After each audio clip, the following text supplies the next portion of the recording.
दर्शक बंधु आपण मैंने तो समस्ते जानिथिबे जे चिकी सिना जेजेमा कथार राजी होईगला जदि चिकी सतरे जदि हारी जाती ताहले चिकी घर छाड़ी सबुदिन चली जिबे आ निज हाथ में शंखा सिंदूर पोछि दे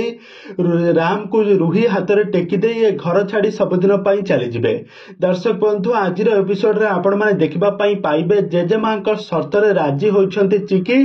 जेजेमा चिकी को कहिबे देवी मां सामने जेजेमा चिकी को कहिबे आज हेउचे गणेश पूजा आ गणेश पूजा आज राति रे तू जाई जंगल रे थिबा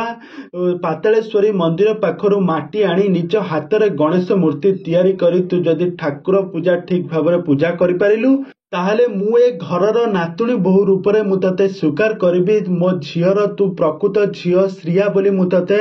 प्रकृत भाव में स्वीकार करी आ मन रख तू जदि हारी जाऊ ताहले मु तते केबे भी छाड़बी नाही। मु मो कहबा पूर्वरु तू ए घर छाड़ी चली जीवु निज हाथ में शंखा सिंदूर पोछि दे ए घर छाड़ी चली जीवु राम को चिकी हाथ में टेकी दे सबुदिन ए घर छाड़ी चली जीवु। तेज दर्शक बंधु आपण मानक कौन लगुच चिकी कौन यही जेजेमा शर्तमूलक ये कौन जीति पारिबो आपण मानकर मतामत निहाती भाव कमेंट बॉक्स में कमेंट करंतु। आगको एइबळी अलू आगको एइबळी सीरियल संबंधित टेक्निक सर्वप्रथम जानिबा पई हे आपण माने हम चैनल को सब्सक्राइब करी पाखर थिबा बेल आइकन को दबाई दियंतु।